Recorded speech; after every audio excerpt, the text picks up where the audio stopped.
Parev. Soy Jovel Shnorokian, nacido y criado en Líbano, ciudadano francés desde hace décadas y orgullosamente armenio. Hace años, periodistas de la estación de televisión H1 de Armenia me visitaron para grabar una entrevista sobre mi familia. Un mes después recibí el CD del programa. Al ver por primera vez el título del programa, Armenios por Descendencia, me sentí tanto sorprendido como preocupado. ¿Nos degradarían el H1N1 y la administración armenia? ¿Nos degradarían a simplemente armenios por descendencia? Así fue y así sigue siendo. Están ellos y estamos nosotros. El mes pasado, el primer ministro Pashinyan mantuvo reuniones con representantes seleccionados de comunidades en Suiza y Francia. Vi la transmisión de la reunión en Suiza y asistí a la reunión en París. Hoy proporcionaré un resumen de la reunión en París y abordaré temas clave. Los desafíos demográficos, de seguridad y económicos de Armenia. Basado en mis 25 años de experiencia en Armenia y la diáspora, haré revelaciones intrigantes y reflexionaré sobre nuestros desafíos. Los nuestros, los de ellos y nuestros problemas compartidos. Señalaré las cualidades y deficiencias de cada parte con una perspectiva equilibrada. Luego, presentaré un análisis y propuestas. Hablaré desde el corazón, honesta y valientemente sobre temas que a menudo se evitan, pero que son cruciales para el progreso. Mis intenciones son constructivas y espero que se perciban de esa manera. Para que conste, visité Ereván por primera vez en el año 2000 para establecer el taller de relojería AWEI como cofundador de la empresa. Anteriormente, había encargado bancos de trabajo especiales para relojería desde China. Herramientas de precisión de Suiza. Dejé mi trabajo, hogar y familia. Fui a supervisar personalmente la colocación de las mesas, las herramientas, etc. En la ubicación determinada del taller frente al circo en Ereván. Recluté a los empleados, el director, los relojeros, los empleados de oficina. Así que he tenido, más allá del turismo, un contacto directo y práctico con Armenia, el país, la gente. Desde 2017 he mantenido reuniones con líderes espirituales, políticos y públicos en Armenia.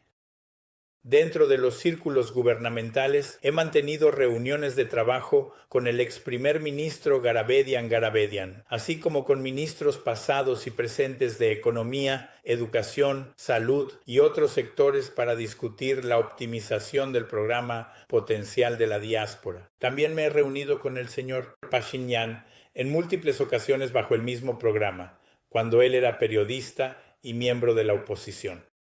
Esto significa que nos conocemos bien, y tuve la oportunidad de apreciarlo como persona antes y fuera de su papel como primer ministro. También significa que estoy bien familiarizado con el ambiente administrativo de Armenia.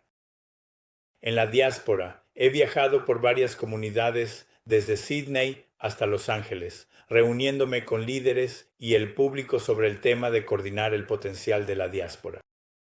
He consultado con todos y escuchado los consejos de cada uno. Ahora pasemos a la reunión del primer ministro en París.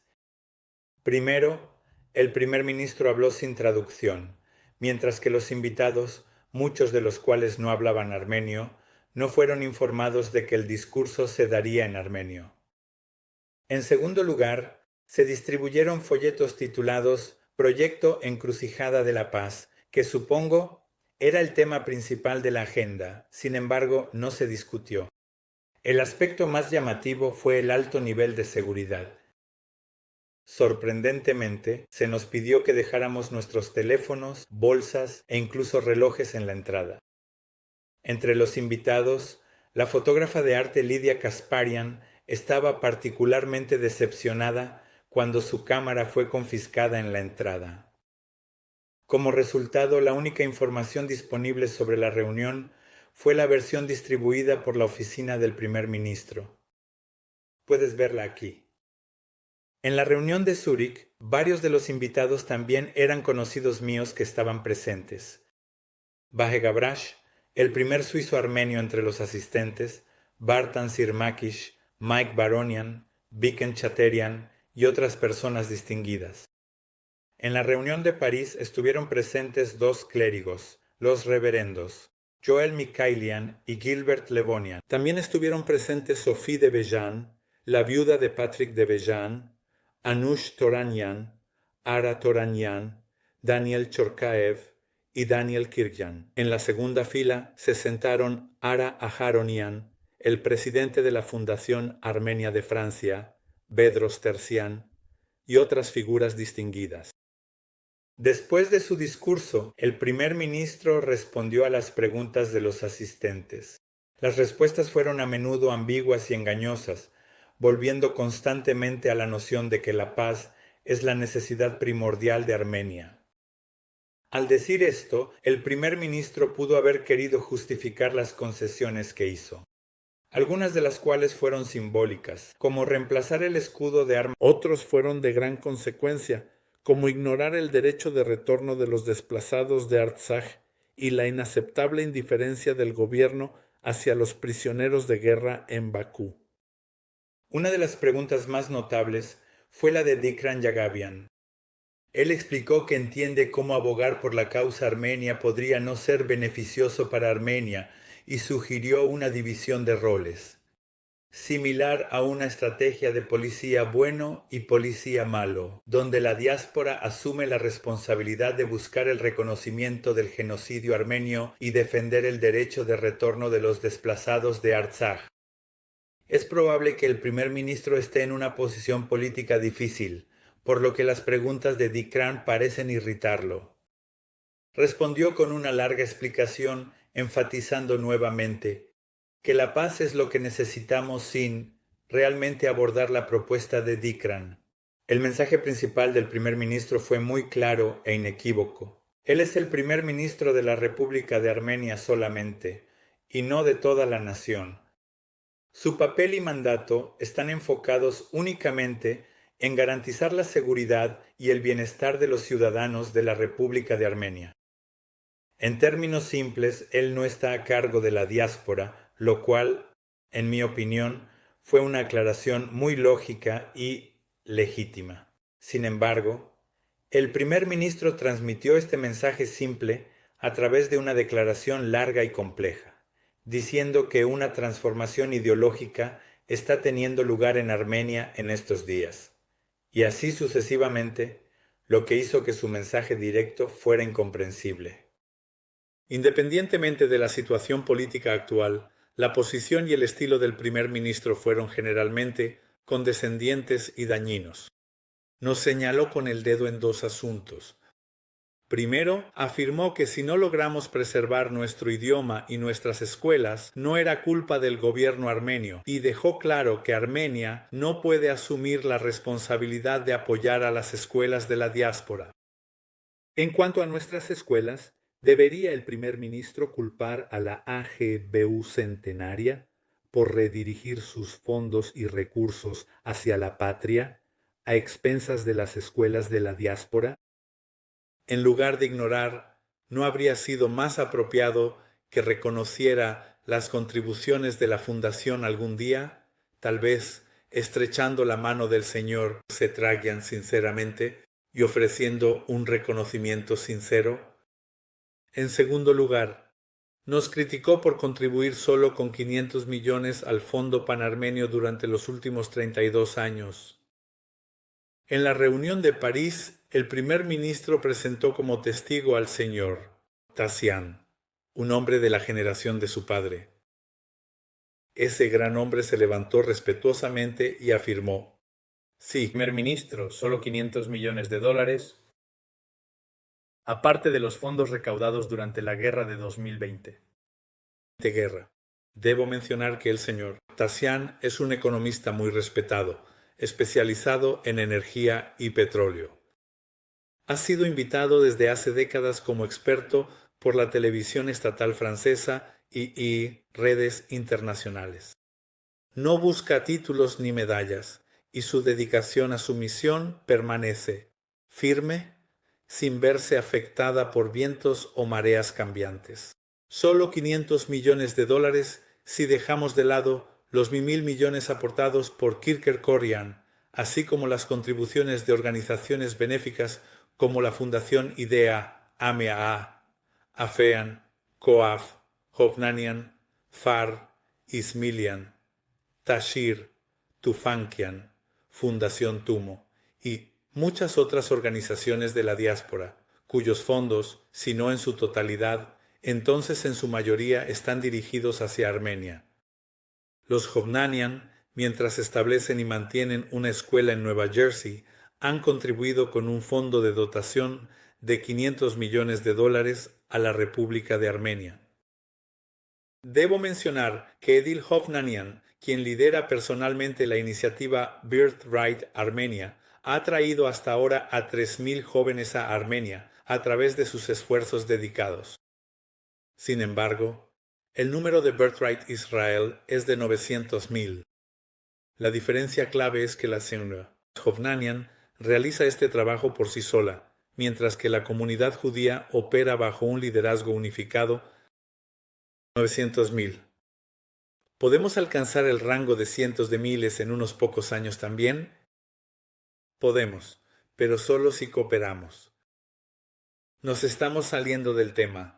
Los 4 conductores de autobús de nuestra escuela Toulouse-Assel en Francia habían enviado colectivamente 200 euros de sus modestos y limitados recursos a la familia de un mártir de las artes de la guerra.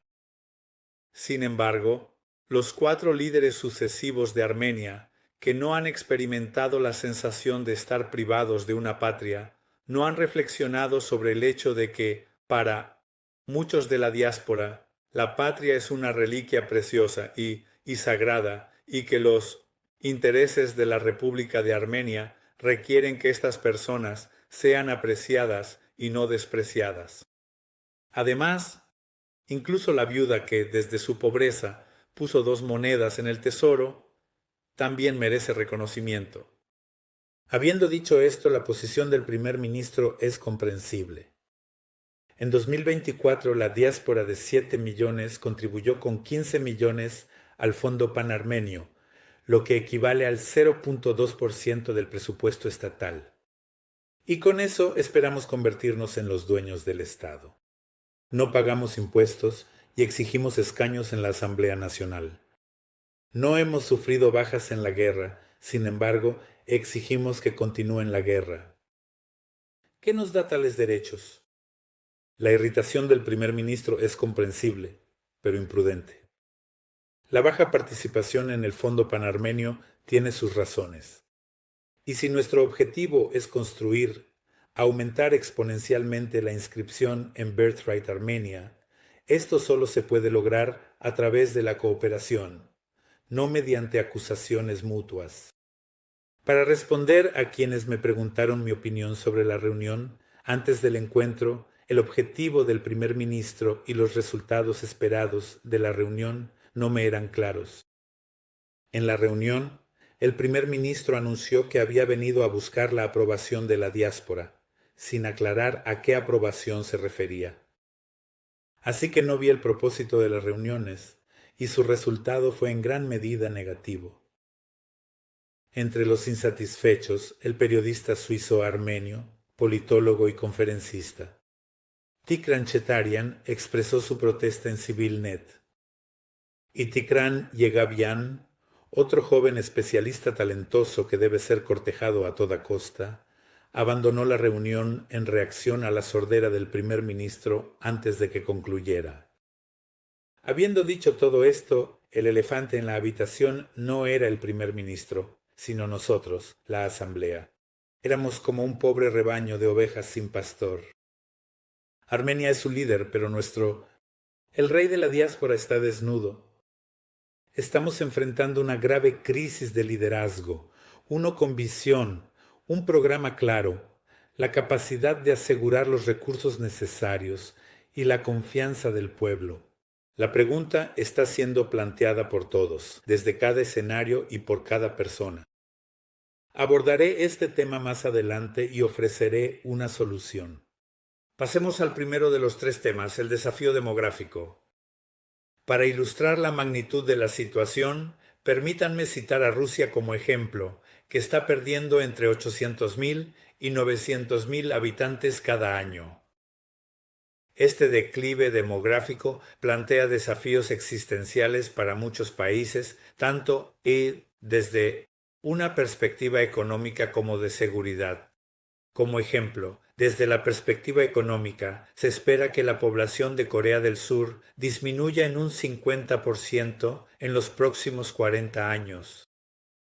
Imaginen el impacto que esto tendría en la fuerza laboral de las fábricas y en la industria en un escenario así. Desde una perspectiva de seguridad, la República de Artsaj, que cubría un área ligeramente mayor que el Líbano, tenía una población de solo 120.000. Así que, en comparación con los 512 habitantes que viven por kilómetro cuadrado en el densamente poblado Líbano, la población por kilómetro cuadrado en Artsaj era solo de 10, lo que hacía a Artsaj altamente vulnerable. Israel, muy consciente de la importancia de la demografía, ha estado implementando una política de reasentamiento planificada seriamente durante décadas. Debo señalar que la Fundación Hovnanian también patrocina el programa Repat Armenia, que tiene una perspectiva similar. Volviendo a Israel durante la agitación política de Etiopía en 1991, Israel y varias organizaciones globales se unieron para planificar, financiar y ejecutar meticulosamente la Operación Salomón. Esta operación involucró a 40 aviones volando continuamente en turnos con pilotos y tripulación rotativos, transportando a 14.325 judíos etíopes desde Etiopía a Israel en solo 36 horas. Vale la pena señalar que la mayoría de los migrantes eran agricultores. Más allá del reasentamiento, el gobierno, en colaboración con sus organizaciones de la diáspora, se aseguró de que cada comunidad se estableciera en entornos similares a los originales, proporcionando trabajo acorde a su oficio. Al mismo tiempo, se hicieron esfuerzos para preservar sus lazos comunitarios, manteniendo juntos a los residentes del mismo pueblo, lo que contribuyó en gran medida a su bienestar. Para Armenia, con una tasa de fertilidad de 1.75 hijos por mujer, su diáspora de 7 millones de personas presenta una oportunidad única para el reasentamiento. Sin embargo, desde la independencia, ningún gobierno ha reconocido la importancia de este potencial o desarrollado planes estratégicos de reasentamiento. En ausencia de tales programas coordinados, muchos repatriados de Siria y Líbano migraron a Occidente, mientras que otros, especialmente los trabajadores no calificados, incapaces de costear los gastos de vida en Ereván, se vieron obligados a regresar a sus lugares de nacimiento. Y las comunidades de Artsaj, sin un plan estratégico, están actualmente dispersas. Hay algo que no entiendo. En las condiciones de hace 100 años, los sobrevivientes del genocidio en Siria, Líbano y Armenia reconstituyeron sus comunidades en Nor Aintab, Nor Marag, Nor Sis, Nihayen. ¿Por qué nuestro Estado establecido no adoptó un plan estratégico para que los familiares y especialmente los talleres desplazados de Artsaj, en lugar de dispersarse, pudieran reestructurarse y contribuir a la economía de Armenia? Regresemos a nuestro tema. El objetivo es sencillo: desarrollar iniciativas comunitarias a gran escala, modeladas según el sistema kibutz. Las comunidades albergarían a cientos de familias, ofreciendo vivienda y diversas oportunidades de empleo en múltiples sectores, no solo en TI y servicios, ampliando así el alcance del reasentamiento. Implementar tales programas requiere una estrecha cooperación entre los sectores público y privado, ya sea que el sector privado sea armenio, de la diáspora o extranjero. He sido testigo personalmente del éxito de tales programas, creando millones de empleos en Shenzhen, China.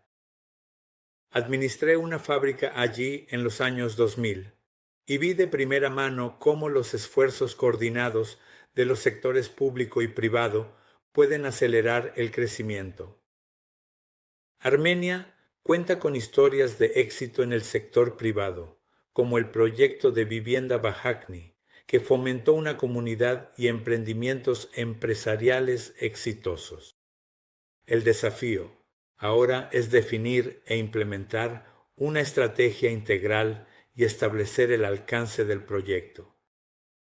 El gobierno no debería asumir la carga financiera o de construcción, sino más bien asumir un papel de liderazgo, iniciando y coordinando, y asegurando la infraestructura esencial, incluyendo tierra, agua, electricidad, gas e Internet. Mientras tanto, el sector privado debería impulsar el desarrollo de viviendas, la creación de empleo y el financiamiento. Una fuerte colaboración entre los sectores público y privado será crucial para el éxito del proyecto. Pasemos al segundo tema, la seguridad, donde frecuentemente conjugaré el verbo reconocer. Para comenzar, volvamos a enero de 2018. En una conversación privada después de su entrevista con la revista francesa L'Express, el presidente Sargsyan supuestamente confió al periodista que Azerbaiyán está armado hasta los dientes y espera pacientemente el momento adecuado para atacar. Además, señaló que cuando llegue el momento, la capacidad de respuesta de Armenia sería limitada y depender de apoyo externo sería incierto. Cabe señalar que Sargsyan, habiendo servido como ministro de Defensa, poseía experiencia militar e inteligencia de las que el periodista Pashinyan probablemente no estaba al tanto. El conocimiento de Sargsyan puede haber influido finalmente en su decisión de dimitir. Debemos reconocer una verdad inquietante. Armenia enfrenta una grave escasez en 3 áreas clave: demografía, presupuesto militar y servicios de inteligencia. Además, también estamos lidiando con ineficiencia administrativa. Debo señalar que, basándome en mi experiencia personal, considero que esta organización es una cultura profundamente arraigada en nuestro Estado a lo largo de las décadas. Esto no es un reflejo sobre nuestros estimados primeros ministros o ministros, sino más bien sobre la infraestructura gubernamental y el marco administrativo. El gobierno actual ha heredado esta cultura de desorganización de sus predecesores. Por lo tanto, si vamos a responsabilizarlos por la desastrosa desorganización durante la guerra de 2020, debería ser por no haber hecho suficientes progresos en las reformas entre 2018 y 2020. Ahora, reflexionemos sobre el pasado. Analicemos las oportunidades de oro que perdimos y consideremos las realidades geopolíticas actuales y la situación inestable. Comencemos examinando las oportunidades que no supimos aprovechar. El 3 de febrero de 1998, Levon Der-Bedrosian renunció en un momento crítico cuando había un acuerdo de paz sobre la mesa. La propuesta incluía devolver 5 de las 7 zonas de amortiguamiento que controlábamos a cambio de la autonomía de Artsakh. Su discurso de renuncia de 4 minutos, junto con documentos desclasificados publicados recientemente por asadunfin.am, sugiere que su salida no fue voluntaria. Si este acuerdo hubiera sido aceptado, Armenia estaría hoy en control de un cruce energético vital, en lugar de su actual estado de aislamiento. El 10 de abril de 2015, justo antes de las conmemoraciones del centenario, el secretario de Estado de EEUU, John Kerry, transmitió otra interesante propuesta de paz ofrecida por el primer ministro turco Ahmet Davutoğlu al gobierno armenio. Sin embargo, nuestro gobierno no respondió. El 30 de agosto de 2023, un analista ruso respondió a mi pregunta sobre qué podría levantar el bloqueo de Lachin. Anónimamente se dijo que los presidentes Putin, Aliyev y Erdogan estaban persiguiendo una sola cosa, y eso era la apertura de las rutas comerciales, lo cual ya se mencionó en el Acuerdo de Alto el Fuego de 2020, firmado, pero no implementado, por nuestro primer ministro. Citando la apertura del corredor Rusia-Golfo Pérsico esa semana, el analista destacó que estas rutas tenían el mayor interés estratégico entre todas para Rusia. Sugirió que Rusia también buscaba una ruta terrestre, potencialmente a través de Armenia, hacia el mar Mediterráneo, probablemente previendo los posibles problemas de seguridad que podría enfrentar en el Mar Negro, los cuales se han materializado recientemente. Al día siguiente, el 31 de agosto, el ministro de Relaciones Exteriores de Rusia, Sergei Lavrov, también confirmó el mismo interés.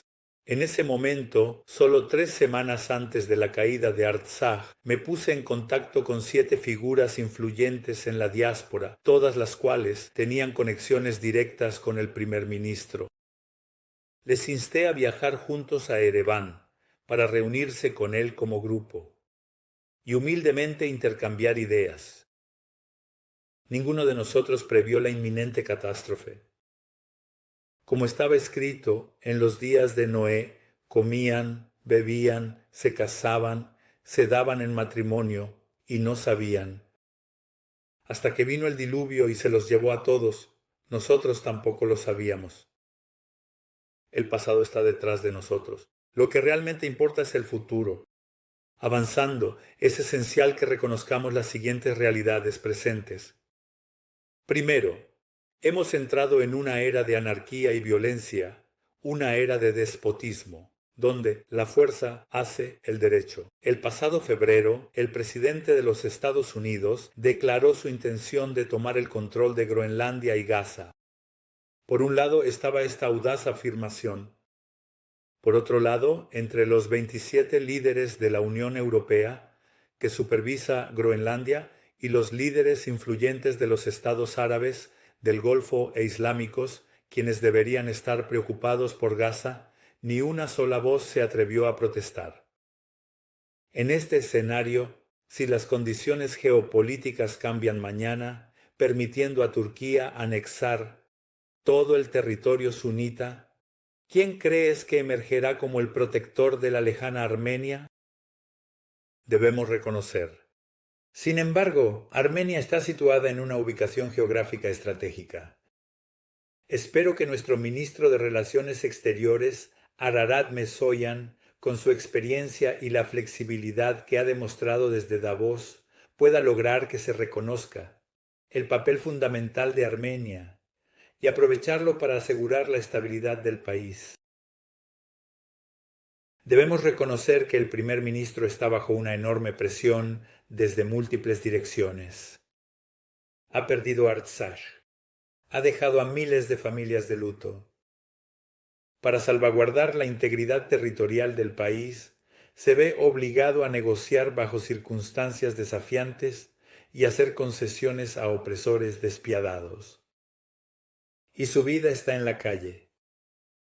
La historia ha demostrado que los líderes que han buscado la paz a través del compromiso a menudo se convierten en objetivos. El general Charles de Gaulle escapó por poco de un intento de asesinato, mientras que el presidente egipcio Anwar Sadat y el primer ministro israelí Yitzhak Rabin fueron asesinados. Finalmente, el liderazgo requiere asumir la responsabilidad, algo que el presidente Bedrosian no logró demostrar cuando renunció bajo presión en un momento crucial. A la dolorosa situación en la que nos encontramos hoy. También debemos darnos cuenta del desequilibrio de poder. Como está escrito, ¿qué rey va a la guerra? ¿No se sienta y considera si es capaz con 10.000 de enfrentar al que viene contra él con 20.000? Si no es capaz, envía un embajador pidiendo paz. Aparentemente, el primer ministro no tuvo esto en cuenta hasta la guerra de 2020. Si lo hubiera hecho, probablemente no habría hecho declaraciones audaces como Artsaj es Armenia y punto, o celebrado el centenario del Tratado de Sèvres a nivel estatal, lo que enfureció y endureció a Turquía justo antes de la guerra. De hecho, la oposición no estaba al tanto del desequilibrio de poder. Puedes escuchar la declaración de la FRA aquí. Pero, ¿qué deberíamos hacer ahora? ¿Culparnos unos a otros? Debemos reconocer que el primer ministro está al mando del coche en el que todos estamos y las carreteras son extremadamente peligrosas. Y con todo mi debido respeto a todos los distinguidos políticos y analistas políticos que exigen su renuncia inmediata, nadie ha propuesto una solución para cerrar la brecha entre nuestro presupuesto de defensa de 1.4 mil millones y los 5 mil millones de Azerbaiyán. Tampoco nadie ha presentado un candidato viable para primer ministro. El campesino serbio hizo su ruido, pero ya no oímos hablar de él. El Serpasán hizo su ruido, pero ya no oímos hablar de él. Aparentemente, no era tan visionario como parecía. Me gustaría señalar que, según un artículo de la ley francesa, cuando la integridad territorial del país está en peligro, la deslealtad al gobierno y a las instituciones del Estado puede clasificarse como un acto criminal, un crimen de Estado, e incluso traición. Si esta ley se aplicara en Armenia, o si simplemente fuéramos lógicos y conscientes, no habría lugar para la oposición en nuestra situación actual. Sin embargo, algunos afirman que todo lo que ocurrió fue parte de un plan desde el principio. Habiendo conocido bien al primer ministro y viéndolo como una persona directa e idealista, no encuentro plausible la idea de una conspiración. El tiempo no es nuestro aliado. En 1998, Armenia tuvo la oportunidad de convertirse en un cruce clave y generar ingresos a partir de los gasoductos. Sin embargo, a medida que pasaron los años, las condiciones se deterioraron y retrasar las negociaciones resultó costoso. Dadas las realidades, es imperativo que la nación, el pueblo, incluida la diáspora y la oposición, se unan y formen un frente cohesivo. Pasemos al tercer tema, la economía. En 2013 ayudé a una joven de 20 años, llamada Irina, a conseguir un trabajo en una fábrica de joyas en Moscú, que empleaba a 1,000 trabajadores. Después de agradecerme, suspiró y dijo que le hubiera encantado tener un trabajo similar en Armenia, incluso por la mitad del salario. Esta declaración simple pero poderosa destaca que las dificultades económicas fueron el principal impulsor de la emigración. Ese mismo año estaba sentado en la mesa de cena en Ereván con otra joven de 20 años, que llevaba un bolso de Hermes y un reloj de 25.000 euros. Cuando pregunté al respecto con sorpresa, me dijeron que era la hija de un funcionario público. El mismo sistema que permitía a la hija de un empleado del gobierno que ganaba 400 euros al mes llevar una edición limitada. Ulysse Nardin, el reloj. Con impunidad era el mismo sistema que había impedido a los empleadores armenios establecer sus negocios en Armenia. Para mantener la objetividad, debemos considerar el ingreso promedio y el presupuesto estatal, que se han más que duplicado entre 2017 y 2024. Y podemos sacar las siguientes conclusiones.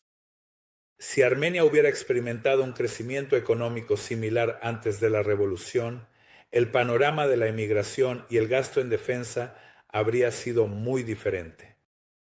De hecho, los líderes anteriores tenían prioridades diferentes, lo que finalmente llevó a los desafíos demográficos, económicos y de seguridad que enfrentamos hoy.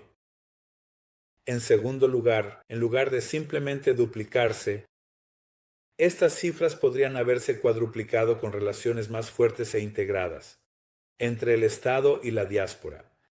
Ahora concluiré con un análisis de nuestros desafíos, sus desafíos y nuestros desafíos compartidos, comenzando con los nuestros. Durante décadas hemos demostrado un patrón de irresponsabilidad. Mientras presenciábamos la corrupción, no logramos unirnos como una fuerza colectiva y en su lugar aplaudimos a la misma administración que reconocíamos como corrupta. En segundo lugar, tras la guerra de 2020, individuos y organizaciones de la diáspora, tanto pequeñas como grandes, exigieron la dimisión del primer ministro. Esto no era ni nuestro papel ni un curso de acción responsable. En tercer lugar, no hemos logrado coordinar nuestros esfuerzos y aprovechar nuestro potencial colectivo hasta ahora. Como resultado, somos responsables del estado actual de los asuntos en Armenia y de la naturaleza de nuestra relación con el gobierno. En cuanto al gobierno, destacaré 4 puntos clave. La confianza no se da, se construye y se gana. Si bien la seguridad del primer ministro es indudablemente importante, despojar a los invitados de sus relojes y teléfonos no fue ni apropiado ni estratégico, especialmente en Zúrich, donde filántropos patrióticos, líderes empresariales y figuras comunitarias, individuos altamente distinguidos, dedicaron 3 horas de su tiempo viajando de Ginebra a Zúrich y otras 3 horas para regresar solo para ser ignorados. Escuchar es una cualidad fundamental de cualquier líder. La propuesta de Dikran Yegabian podría haber ayudado al primer ministro a superar el debate en torno a su declaración sobre el genocidio. En Davos, un tema ampliamente discutido. Sin embargo, el primer ministro no escuchó lo que Yegabian dijo, al igual que generalmente no escuchaba lo que decía nadie. En tercer lugar, el éxito de cualquier gobierno depende de la calidad de sus asesores. Como está escrito, el pueblo perece sin sabiduría, pero la salvación está en la multitud de consejeros. Y también libra tu guerra sabiamente, porque la victoria está en el consejo de muchos. Entonces, ¿quiénes son los asesores que están moldeando las decisiones de nuestro primer ministro? Finalmente, el primer ministro fue elegido para gobernar. Su papel es liderar el país, no viajar de ciudad en ciudad, dando explicaciones o buscando apoyo. Eso no es ni su responsabilidad ni una forma efectiva de usar su tiempo. Para ganar apoyo necesitamos embajadores de cada comunidad, convirtiéndose en griegos. Para los griegos, borsai; para los borsáis, barskai; para los barskais, para que puedan comunicarse efectivamente y fomentar el entendimiento. En este momento, simplemente no nos entendemos. En lo que se refiere a la nación, a nuestros desafíos comunes, la gente pregunta, ¿por qué no podemos sobresalir como una pequeña nación como los judíos? Vamos a ser objetivos. Dejando de lado a Israel, donde una población de 10 millones supera a los países vecinos con cientos de millones en todos los campos. El pueblo judío ha producido alrededor de 140 ganadores del Premio Nobel, mientras que nosotros solo tenemos 2. Para que conste, Azerbaiyán no tiene ninguno, y Turquía, con una población de 85 millones, solo tiene 3. Nuestra necesidad más importante es la sabiduría. Debemos fortalecer nuestro patrimonio, comenzando con el primer testamento de Mashtot, para reconocer la sabiduría y la instrucción, para conocer las palabras de entendimiento.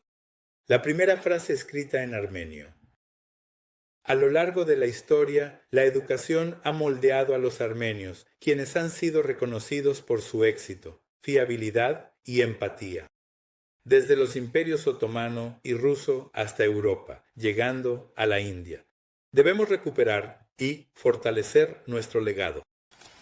Nuestra segunda necesidad es la unidad. Debemos elevarnos por encima de nuestras diferencias y priorizar nuestra pertenencia nacional sobre las divisiones seccionales, ya sea entre Armenia y la diáspora, u otras distinciones. Nuestras diferencias culturales o políticas, ya sea que seamos prorrusos o prooccidentales, ya sea que hayamos votado por Trump o Biden, no debemos permitir que nos dividan. En cambio, debemos aprovechar estas diferencias, nuestras diversas perspectivas, posiciones y conexiones, y canalizarlas juntas sabiamente, para el beneficio de la nación. ¿Cómo se puede lograr todo esto? A continuación, abordaré cada uno de los temas mencionados, presentando soluciones prácticas, respaldadas por evidencia documentada. Esbozaré propuestas claras y concretas para los gobiernos actuales y futuros de Armenia, con toda humildad. El que tenga oídos para oír, que oiga. También abordaré la crisis de liderazgo de la diáspora con una hoja de ruta, una que solo puede realizarse con la cooperación de todas las partes y con su participación. Hasta entonces, por favor, sigan nuestro trabajo en la plataforma de la diáspora que estamos implementando con nuestros modestos medios. Me gustaría agradecer a todos aquellos que nos han ayudado y que aún nos ayudan. Necesitamos apoyo, especialmente para nuestro proyecto de mapeo. Necesitamos coordinadores, investigadores, escritores, oradores en cada uno de los 68 países o regiones que estamos mapeando.